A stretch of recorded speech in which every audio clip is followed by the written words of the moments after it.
অসুস্থতা একজন মানুষের জীবনে চলার পথে সৃষ্টি করে বাধা। নিজের শারীরিক বা মানসিক অবস্থা বিবেচনায় সম্পূর্ণ সুস্থ থাকতে অনেকেই জানেন না তার কি করা উচিত। তাই স্বাস্থ্য বিষয়ক নানা সমস্যায় পরামর্শ এবং সমাধানের পথ বাতলে দিতেই আমাদের সাপ্তাহিক আয়োজন হেলথ কেয়ার ডায়াগনস্টিক সেন্টার নিবেদিত স্বাস্থ্য কথা। প্রতি শুক্রবারে এই অনুষ্ঠানে থাকে স্বাস্থ্য বিষয়ক নানা আলোচনায়। স্টুডিওতে থাকেন একজন বিশেষজ্ঞ চিকিৎসক। আমাদের সাথে আজ আছেন বাংলাদেশ মেডিকেল বিশ্ববিদ্যালয়ের চক্ষু বিজ্ঞান বিভাগের সহযোগী অধ্যাপক ডাক্তার আফজাল মাহফুজুল্লাহ। আমাদের আজকের আলোচনার বিষয় ডায়াবেটিক রেটিনোপ্যাথি, লক্ষণ, কারণ ও চিকিৎসা। দর্শক, আপনাদেরও সুযোগ রয়েছে স্ক্রিনে দেখানো নম্বরে ফোন করে চিকিৎসকের পরামর্শ নেবার। আপনাকে স্বাগত জানাচ্ছি আমাদের আজকের অনুষ্ঠানে। আমরা ডায়াবেটিক রেটিনোপ্যাথি নিয়ে আলোচনা করতে চাই। শুরুতে একটু জানতে চাই যে এই রেটিনোপ্যাথি বিষয়টা আসলে কি, ডায়াবেটিক রেটিনোপ্যাথি কেন বলা হয়? রেটিনা, প্রথমে জানতে হবে রেটিনাটা আসলে কোথায় থাকে। রেটিনা চোখের পেছনে একটা সূক্ষ্ম পর্দা সদৃশ একটা বস্তু, সেটার মধ্যে অনেকগুলো ব্লাড ভেসেল থাকে। তো ডায়াবেটিক জনিত কারণে সেই ব্লাড ভেসেলগুলো ক্ষতিগ্রস্ত হয়ে যায়, এবং ওই ব্লাড ভেসেলগুলো ক্ষতিগ্রস্ত হয়ে গেলেই সেখানে পেরিসাইট লস হয়ে সেই এন্ডোথেলিয়াল ড্যামেজ হয়ে রক্তক্ষরণ করে। এই রক্তক্ষরণ করে যেই একটা প্যাথোলজিক্যাল প্রসেসে চোখের অবস্থা তৈরি হয় তাকে আসলে ডায়াবেটিক রেটিনোপ্যাথি বলে। এটা কি ডায়াবেটিকের কারণে হয়? অনেকগুলো কারণে আসলে রেটিনোপ্যাথি হতে পারে, কিন্তু মোস্ট কমনলি ডায়াবেটিক যেহেতু অনেক কমন আমাদের দেশে এবং বিশ্বেও অনেক মানে এটি এত বেশি রকম ব্যাপকভাবে ছড়িয়ে আকার ধারণ করেছে, সেক্ষেত্রে ডায়াবেটিক রেটিনোপ্যাথি আসলে আমাদের রেটিনার রোগের ক্ষেত্রে একটা কমন আকার ধারণ করেছে। এই জন্য দেখা যায় কি ডায়াবেটিক রেটিনোপ্যাথির ক্ষেত্রে রক্তনালীগুলো ছিঁড়ে যাচ্ছে এবং রক্তক্ষরণ করছে। এই জন্য আমরা ডায়াবেটিক রেটিনোপ্যাথিটাই মেইনলি পাচ্ছি। এছাড়া ইনফ্লামেটরি কজেও রেটিনোপ্যাথি হতে পারে, তবে ডায়াবেটিক রেটিনোপ্যাথিটা কমন। তার মানে অনিয়ন্ত্রিত ডায়াবেটিক যাদের, তারাই কি এটার ঝুঁকিতে বেশি থাকে?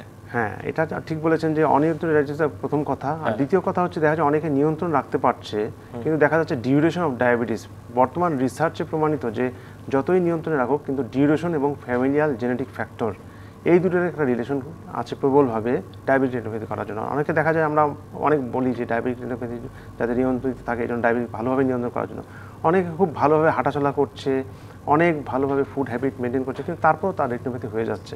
সুতরাং ডায়াবেটিক নিয়ন্ত্রণ থাকলেই যে রেটিনোপ্যাথি হবে না, তা আসলে বলা যাবে না। প্রথম কারণ হিসেবে দেখানো হয়েছে যে ডিউরেশন অফ ডায়াবেটিস। যাদের 13 বছরের বেশি ডায়াবেটিস, তাদের সাধারণত প্রলিফারেটিভ স্টেজে যাওয়ার সময় খুব ঝুঁকিতে থাকে। এই জন্য আমরা বলি যাদের 13 বছর বা 14 বছরের উপরে ডায়াবেটিস, তাদের অবশ্যই আমরা অ্যানজিওগ্রাম টেস্ট বা ক্লিনিক্যাল টেস্ট করে আমরা অবশ্যই দেখতে হবে যে কোন স্টেজে তার রেটিনোপ্যাথিটা আছে।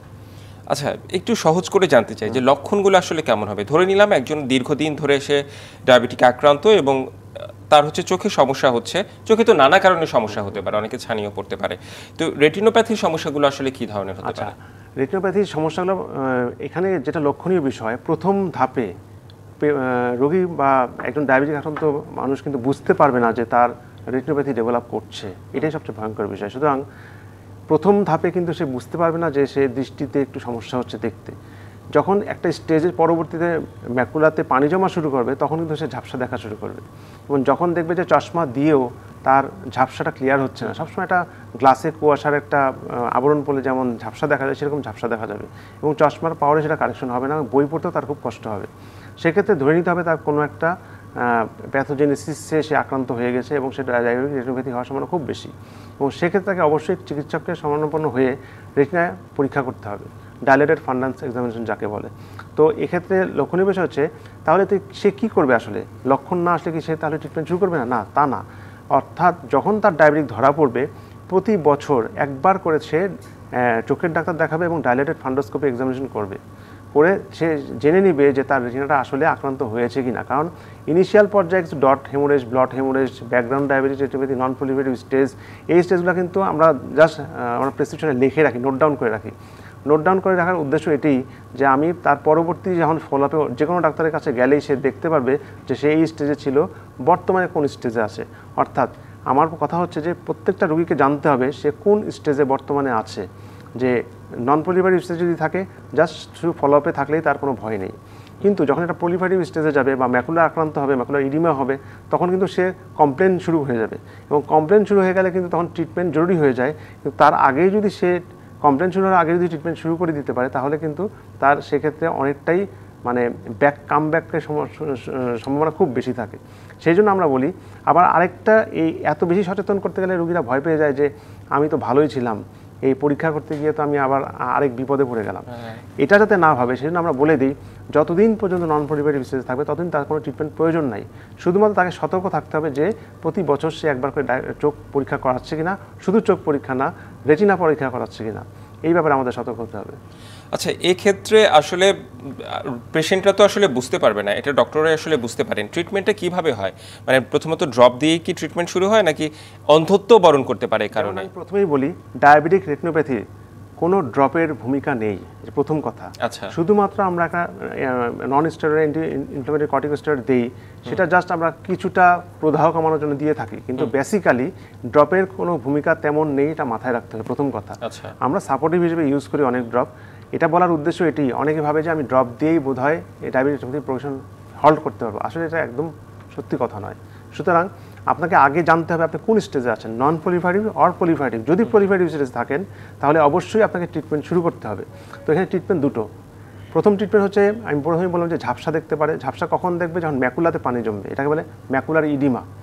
ম্যাকুলার ইডিমা হলে আমরা এখন প্রায় 5 থেকে 6 ধরনের নতুন নতুন ইনজেকশন চলে আসছে বাজারে, এটা ইন্টারভিটাল ইনজেকশন নামে পরিচিত।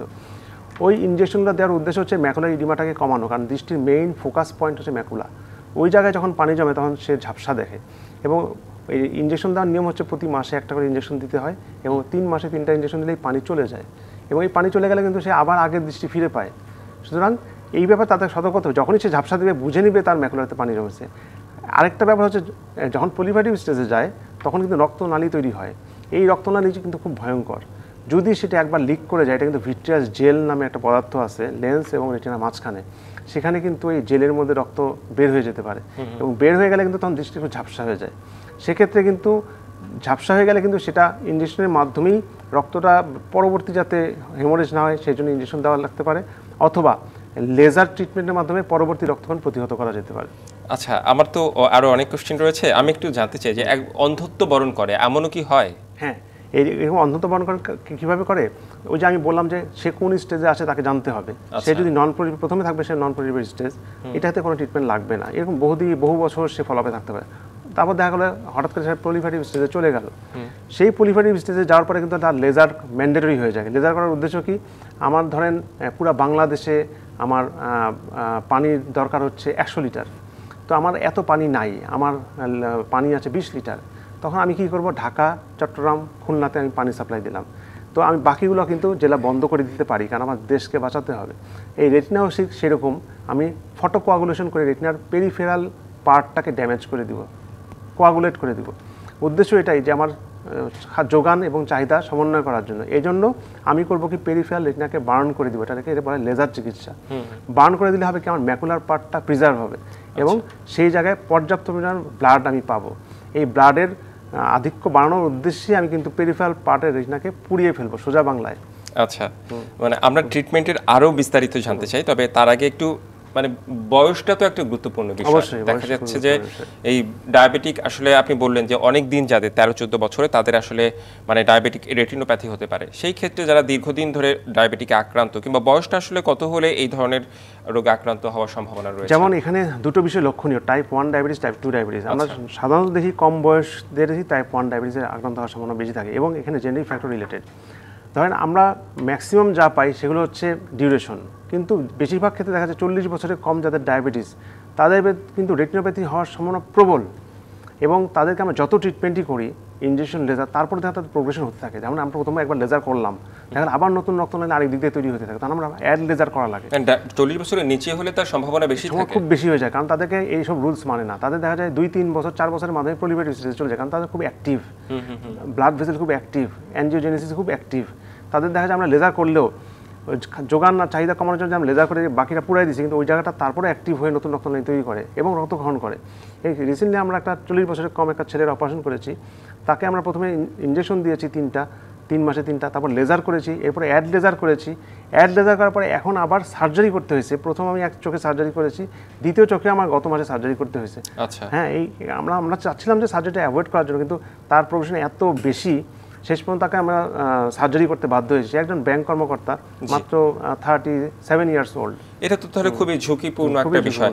তার মানে কখন একদম শেষ পর্যায়ে গিয়ে সার্জারি করতে হয় কিনা, কিংবা সার্জারি না করেও ভালো থাকা যায় কিনা, আরো আনুষঙ্গিক যেসব ট্রিটমেন্ট রয়েছে সেগুলো আমরা আলোচনা করতে চাই। একটা বিরতিতে আমাদের যেতে হবে, বিরতির পর ফিরে এসে আমরা আলোচনা করব।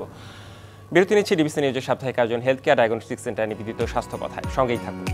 আবারও স্বাগত ডিবিসি নিউজের সাপ্তাহিক আয়োজন হেলথ কেয়ার ডায়াগনস্টিক সেন্টার নিবেদিত স্বাস্থ্য কথায়। আমাদের সাথে আজ আছেন বাংলাদেশ মেডিকেল বিশ্ববিদ্যালয়ের চক্ষুবিজ্ঞান বিভাগের সহযোগী অধ্যাপক ডাক্তার আফজাল মাহফুজুল্লাহ। আজকের আলোচনার বিষয় ডায়াবেটিক রেটিনোপ্যাথি, লক্ষণ, কারণ ও চিকিৎসা।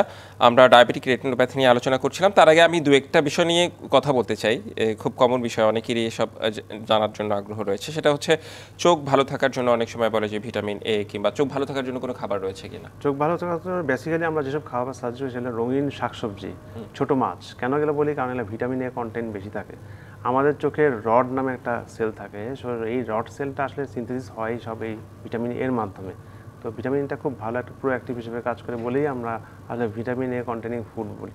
যে কোনো ফুডই খেতে পারে, সহজ ভাষায় সবাই বলে আর কি, ছোটো মাছ শাকসবজি, রঙিন শাকসবজি। আচ্ছা, খাবারের বিষয়টা জানলাম। আরও বেশ কিছু প্রশ্ন রয়েছে, তবে আমরা এগুলো আলোচনার ফাঁকে ফাঁকে নিশ্চয়ই শুনে নিব। আমরা মূল বিষয়ে আসতে চাই, ডায়াবেটিক রেটিনোপ্যাথি। চিকিৎসার বিষয় একদমই আসতে চাই। আমরা তো কারণ কিংবা লক্ষণগুলো আসলে জানলাম। চিকিৎসার বিষয় হচ্ছে ইনজেকশন, লেজার, সার্জারি। একদম শেষ পর্যায়ে গিয়ে তো নিশ্চয়ই সার্জারি করতে হয়। আপনি ইনজেকশনের বিষয়টি শুরু থেকে একটু বলছিলেন, আর একটু ডিটেইলে জানতে চাই। আচ্ছা, ইনজেকশনের বিষয়টা হচ্ছে, ইনজেকশন দুটো প্যাথোজেনসকে হল্ট করে। একটা হচ্ছে প্রোগ্রেশন, আর হচ্ছে ম্যাকুলার ইডিমা। যদি ম্যাকুলার ইডিমা থাকে, তাহলে আমি বললাম প্রথমেই সে ঝাপসা দেখবে, এবং ঝাপসা দেখলেই যদি ম্যাকুলার ইডিমা বেশি হয়ে যায়, তখন দেখা যাচ্ছে সে অনেক কম দেখতে থাকে। তখন ভুল করে অনেকে ছানির কথা চিন্তা করতে থাকে। সেটা যাতে চিন্তা না করে, সেই জন্য তাকে প্রথম থেকেই তার স্টেজটা জেনে রাখতে হবে। এবং যদি দেখা যায় ম্যাকুলার ইডিমা ডেভেলপ করে গেল, তাহলে কিন্তু আমরা ইনজেকশন সাজেস্ট করে দিই 3 মাসে 3টা। বেশিরভাগ ক্ষেত্রেই আমরা ইনজেকশন যেগুলো ভালো, যেগুলো রিসার্চে প্রমাণিত, সেগুলো দেওয়ার কথা বলি। অফ দ্য রেকর্ড ইনজেকশন আসলে আমরা এখন আর বলি না। তো এই ইনজেকশনটার কাজ কি, প্রতি মাসে একটা করে দিতে হবে, এবং ডায়াবেটিসটা একটু কন্ট্রোল রাখতে হবে, এবং 3 মাস পর মোটামুটি একটা লেভেলে চলে আসে। অনেকের ক্ষেত্রে দেখা যায় 3 মাসে 3টা দেওয়ার পরও কিছু পানি রয়ে যায়, তখন দেখা যায় তাকে 4টা বা 5টাও লাগে, 6টাও লাগে। তো এই ক্ষেত্রে হতাশার কিছু নেই। অনেকের ক্ষেত্রে একটু বেশি লাগতে পারে, সেটা মেনে নিয়েই আগাতে হবে। তো আমরা প্রথমেই যদি কাউকে বলি 6টা ইনজেকশন লাগবে, 7টা ইনজেকশন লাগবে, বা কতগুলো লাগবে আমি বলতে পারছি না, তাহলে কিন্তু রোগী আমার কাছ থেকে হাতছাড়া হয়ে যাবে, কারণ সে হতাশ হয়ে যাবে। আমাকে রোগীকে বলতে হবে 3টাই নর্মাল লাগে, 3টার বেশি লাগলেও আপনাকে দেওয়া লাগতে পারে। কারণ আমরা 3 মাস পর আবার স্ক্যান করে দেখব পানির পরিমাণটা কতটুকু আছে। এটা ওসিটি স্ক্যানের মাধ্যমে বোঝা যায় কতটুকু পানি আছে। এটা কি পুরোপুরি কিওর করা সম্ভব না? হ্যাঁ, এটা মোটামুটি একবার 3টা ডোজ দিয়ে দিলে মোটামুটি অনেক দিনের জন্য সে সাস্টেইন করে। তো ডায়াবেটিসটা মোটামুটি কন্ট্রোল থাকলে দেখা যায় অনেকের লাগেও না, আর অনেকের ক্ষেত্রে লাগে 6 মাস বা 8 মাস পর লাগে। তখন আমরা অ্যাকর্ডিং টু শিডিউল, মানে আমরা ফলো আপ দিয়ে দিই 4 মাস বা 6 মাস, তখন আমরা ওইভাবে দেখে দিই। আচ্ছা, এটা প্রাথমিক পর্যায়ে যদি ধরা পড়ে, তাহলে ইনজেকশনের মাধ্যমে এটা সুন্দর ট্রিটমেন্ট করে এটা সমাধান করা সম্ভব। লেজার কখন আপনারা? লেজার করব যখন দেখা গেল যে ইডিমা ছাড়াও প্রলিফারেশন হয়ে গেছে, মানে পেরিফেরাল ব্লাড ভেসেল বেড়ে গেছে। কারণ কি, আমাদের পেরিসাইট নামক কিছু এন্ডোথেলিয়ামের পার্ট আছে, সেটি ড্যামেজ হয়ে যায় ডায়াবেটিস রেটিনোপ্যাথিতে। ওই পেরিসাইট ড্যামেজ হলে হয় কি, ওখান থেকে রক্তনালী ফেটে যেয়ে রক্তক্ষরণ করে ফেলে, এবং কাদের পেরিসাইট লস হবে, নতুন রক্তনালী কিন্তু আরও এন্ডোথেলিয়ামটা পাতলা থাকে। কারণ কি, ডায়াবেটিস রেটিনোপ্যাথিতে ওই রক্তনালীগুলো যেহেতু ভঙ্গুর হয়ে যায়, রক্ত সাপ্লাইটা ওরকমভাবে হয় না। সেজন্য বডির মেকানিজমে বডির চোখটাকে সেভ করতে নতুন রক্তনালী তৈরি করে, সেই রক্তনালী আবার ছিঁড়ে যায়, ছিঁড়ে গিয়ে রক্তক্ষরণ করে। আসলে সবগুলো কিন্তু বডির প্রোটেক্টিভ মেকানিজমে হয়, কিন্তু আলটিমেটলি এটা একটা ডিজাস্টার হয়ে যায়। তো এই জন্য এই ডিজাস্টার যাতে না হয়, আমরা করে দিই কি, পেরিফেরাল রেটিনাকে লেজার দিয়ে পুড়িয়ে দিই। সোজা বাংলায় পুড়িয়ে দেওয়ার উদ্দেশ্য হচ্ছে ওই জায়গাটা আর আমার সাপ্লাই দরকার নাই, তাহলে আমি রেটিনাকে প্রিজার্ভ করার জন্য ম্যাকুলাকে আমি শক্তিশালী করে দিলাম। এক্ষেত্রে কিন্তু তার দৃষ্টির কোনো ক্ষতি হবে না, উল্টো তার সারা জীবন কিন্তু দৃষ্টি ভালো থাকবে। সুতরাং প্রলিফারেটিভ স্টেজে যাওয়া মাত্রই আমি লেজার করে দিব, এটার কোনো ব্যত্যয় ঘটানো যাবে না। এবং কখন বুঝবো প্রলিফারেশন, আমি ক্লিনিক্যালি দেখেও বুঝতে পারি, অথবা আমরা দেখলেও আমরা একটা ফান্ডাস ফ্লোরেসেন্ট অ্যাঞ্জিওগ্রাম, ওই হার্টে যেমন অ্যাঞ্জিওগ্রাম করে, চোখের অ্যাঞ্জিওগ্রাম করা যায়, ওই চোখের অ্যাঞ্জিওগ্রাম করে আমি দেখবো লিকিং পয়েন্টটা কোথায়, সেই পয়েন্টে আমি লেজার করে দিব, এবং বাকি যেসব অংশে লিকিং থাকবে পুরোটাই লেজার করে দিব। এটা হচ্ছে লেজার চিকিৎসা। সার্জারি কি একদম যাদের ফাইনাল পর্যায়ে গিয়ে অনেকের দেখা যায় অনেকে হতাশা থেকে বা অনেক নেগলিজেন্সি থেকেও হতে পারে, দেখা যায় যে সে দেখালোই না, যে ভাবলো না দেখালে যদি আরো বিপদে পড়ে যায়, দেখা যায় হল্ট করতে করতে করতে করতে একদম শেষ পর্যন্ত হেমোরেজ হয়ে গেল। হেমোরেজ একদম মানে কিছুই দেখছে না, প্রায় অন্ধের কাছাকাছি চলে গেল। তখন দেখা যায় রক্ত ভরে যায় চোখের ভিতরে। এই রক্তগুলোকে আমরা মেশিন দিয়ে বের করে আনি, বের করে ওই জায়গাটা লেজার করে দিই, যে লেজারটা আগে বাইরে থেকে করতাম এবার ভিতরে এন্ডো ইলুমিনেশন দিয়ে লেজার করি, এবং ওই লেজার করে ভিতরে কিন্তু অনেক ক্ষেত্রে অয়েলও দেওয়া লাগে। সিলিকন অয়েল নামে একটা মেডিসিন আছে, সেটা চোখের ভিতরে দিয়ে রাখতে হয় 3 মাস, কারণ এটা প্লাস্টারের মতো কাজ করে। কারণ রেটিনা এত ভঙ্গুর হয়ে যায়, তাকে সাপোর্ট দেওয়ার জন্য আমাকে অয়েল দিয়ে রাখতে হয়। এত বড় প্রসেসে যাওয়ার থেকে আমি মনে করি যে একটু যদি সতর্ক হয়, লেজার ইনজেকশন কিন্তু সারা জীবন সে ভালো থাকবে। ধরলাম যে তার সার্জারি লাগলো, যদি কম দেখার সাথে সাথে ডাক্তারের কাছে চলে আসে, তাহলে কিন্তু সাথে সাথে সার্জারি হয়ে গেলে এটা আউটকাম কিন্তু খুবই ভালো, এক্সিলেন্ট, এবং নর্মাল স্বাভাবিক মানুষের মতো কিন্তু সে দেখবে। সুতরাং সার্জারি যদি লাগে একদিনও দেরি করা উচিত না, সার্জারি সাথে সাথে করে ফেললে তার দৃষ্টির আউটকাম কিন্তু একেবারে শতভাগ। আচ্ছা, চিকিৎসা ব্যয়টা আসলে এক্ষেত্রে কেমন? চিকিৎসা ব্যয়টা আসলে একটু এটা নির্ভর করে ভ্যারিয়েবল। যেমন ইনজেকশনের ক্ষেত্রে বিভিন্ন রকম ইনজেকশন আছে, আমরা বলি যে দামি ইনজেকশন দিতে পারবেন, আমি কিছুক্ষণ আগে বলেছি যে অফ দ্য লেভেল কিছু ড্রাগ আছে যেগুলো লাইসেন্স প্রাপ্ত না, সেগুলো যদি একেবারেই কেউ দিতে পারছে না, আমরা তাদেরকে সেগুলো দিয়ে দিই। কারণ আমার তো চোখটাকে সেভ করতে হবে। আর যদি দেখা গেল না সে পারবে, তাহলে আমরা অবশ্যই সাজেস্ট করি রিসার্চে প্রমাণিত যেসব ড্রাগ, যেমন লুসেন্টিস, ফিসিক, তারপর ফেভিসমো, হ্যাঁ, এগুলো বিভিন্ন নামে কিছু ড্রাগ আছে, সেগুলো আমরা দিই। আর অ্যাভাস্টিন নামে একটা ড্রাগ আছে, যেটা আসলে শতসিদ্ধ না চোখের জন্য, এটা রিসার্চও নাই। তো যারা পারবে না তাদেরকে আমরা এটা দিতে বাধ্য হই, কারণ কাজ এক।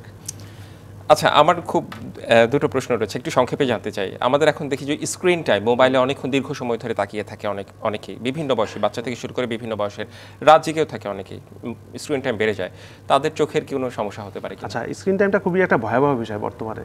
আমরা আসলে সব এখন এত ডিভাইস কেন্দ্রিক হয়ে গেছি, আমাদের চোখের সোজা বাংলায় যদি বলি, কর্নিয়া নামক একটা লেয়ার আছে, স্বচ্ছ কাচের মতো যেটা দেখি, সেটার সামনে কিন্তু আরও 3টা মানে নন ভিজিবল লেয়ার আছে। একটা লিপিড লেয়ার, একটা অ্যাকোয়াস লেয়ার, একটা মিউসিন লেয়ার। তো অ্যাকোয়াস লেয়ারটাকে ঢেকে রাখতে একটা লিপিড লেয়ার থাকে সামনে। তো আমাদের চোখের পাতা কিন্তু প্রতি 15 সেকেন্ডে নিজে নিজে একবার করে শাটারের মতো পড়ে। তো আমরা দেখেছি কি, গাড়ির ওয়াইপারে যখন পানি পড়ে, ওয়াইপার দিয়ে ওয়াশ হয়ে যায়।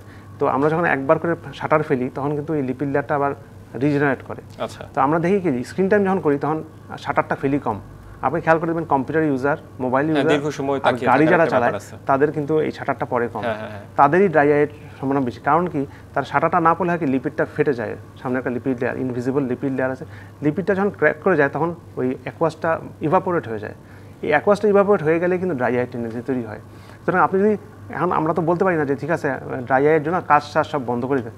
আমরা বলে দিই যারা কম্পিউটার ইউজার, ডিভাইস ইউজার, গাড়ি চালক, তাদেরকে বলে দিই প্রতি 15 সেকেন্ডে একবার করে চোখের পাতা পড়তেছে একটু খেয়াল করবেন, কারণ এত বেশি বিজি হয়ে যায় আর পাতা ফেলতে মনে থাকে না, রিফ্লেক্সটা নষ্ট হয়ে যায়। সুতরাং আপনাকে কিছু লাইফস্টাইল মডিফিকেশন করেন, দেখুন ড্রাই আই থেকে আপনি কিছুটা সেফ থাকতে পারবেন। জি, আপনাকে অনেক ধন্যবাদ আমাদের আজকের অনুষ্ঠানে যুক্ত হওয়ার জন্য এবং পরামর্শ দেওয়ার জন্য। ধন্যবাদ, আপনাকে ধন্যবাদ।